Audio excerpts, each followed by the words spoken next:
이스라엘이 이란을 상대로 보복 공습을 단행했습니다.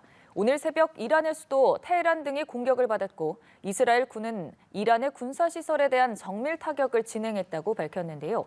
보도국 연결해 자세히 알아봅니다. 윤석희 기자. 네, 보도국입니다. 이스라엘이 예고했던 대로 결국 이란을 상대로 보복 공습을 단행했습니다.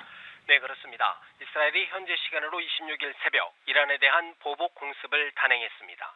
이스라엘 방송들은 이스라엘군이 이날 세 차례에 걸친 이란 공격을 감행했다고 보도했습니다. 이스라엘군은 성명을 통해 이란 작전을 완수하고 출격했던 전투기들이 귀환 중이라고 밝혔습니다. 앞서 이스라엘군은 공습 직후 수개월간 이어진 이란 공격에 대응해 이란의 군사시설에 대한 정밀 타격을 진행했다고 밝혔습니다. 이란 국영 TV 등은 이날 수도 테헤란 등에서 수차례의 큰 폭발음이 들렸다고 보도했습니다.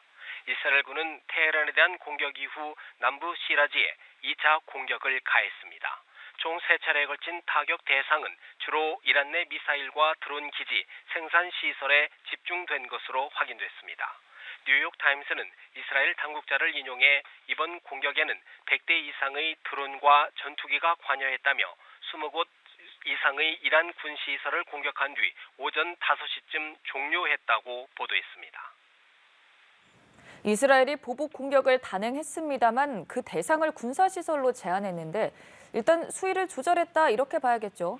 그렇습니다. 거침없는 무력 공세에 나서고 있는 이스라엘은 당초 이란의 핵시설이나 정유시설에 대한 공격을 검토한 것으로 알려졌는데요.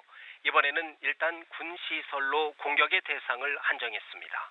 양국 간 정면 충돌로 갈등이 중동 전체로 확산하는 것은 피하겠다는 뜻으로 해석될 수 있는 대목입니다.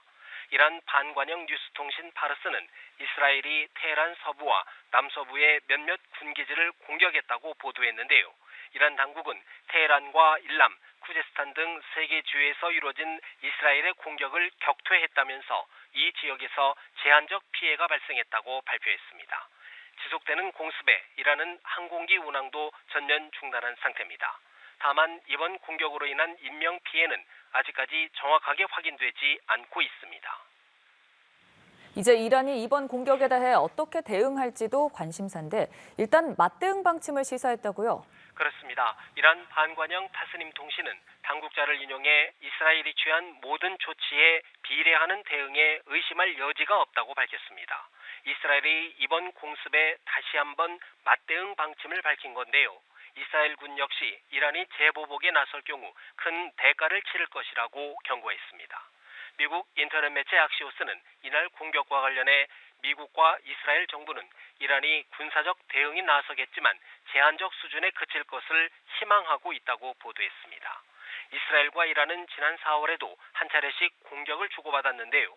이란 혁명수비대는 시리아 주재 영사관이 폭격당하자 지난 4월 13일 드론과 미사일 수백여 기를 동원해 이스라엘 본토를 공격했고 이스라엘은 같은 달 19일 이란 핵시설이 위치한 중부 이스파한을 공격했습니다.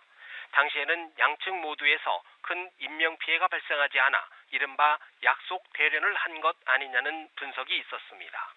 이스라엘의 보복 공격 직전에 내용을 전달받은 백악관은 이번 공격에 관여하지 않았고 자위권 차원으로 이해한다고 밝혔습니다. 또한 민주당 대선 후보인 카멀라 해리스 부통령 역시 이스라엘의 공습 사실을 보고받고 상황을 주시하고 있다고 전했습니다. 아직 공화당 대선 후보인 트럼프 전 대통령 측의 입장은 전해지지 않았는데요. 10여일 앞으로 다가온 미국 대선에 어떤 영향을 미칠지 주목됩니다. 지금까지 보도국에서 연합뉴스TV 윤석입니다.